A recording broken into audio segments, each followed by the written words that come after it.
The Civil Rights Act of 1964 is a landmark civil rights and labor law in the United States. It outlaws discrimination based on race, color, religion, sex, and national origin.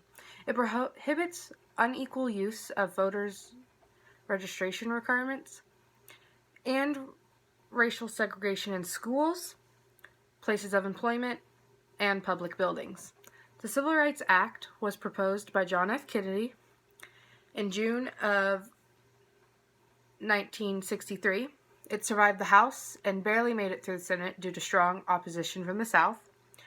Lyndon B. Johnson signed this bill into law on July 2nd, 1964. It was later expanded to bring disabled Americans, the elderly, and women and collegiate athletes under its umbrella in 1973.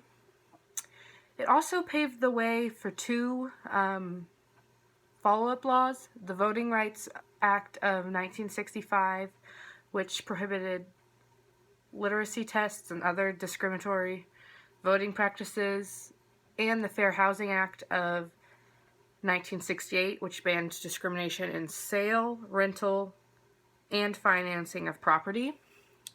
Civil rights leader Martin Luther King Jr. said the Civil Rights Act of 1964 was nothing less than a second emancipation.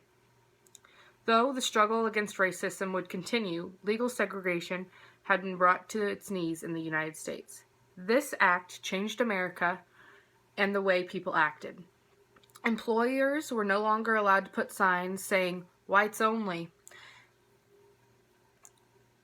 when advertising work. Some people did not like this new law, but they had to tolerate it. The act ended the use of Jim Crow laws and changed how government officials enforced and promoted laws. This was a very good thing for America. Thank you.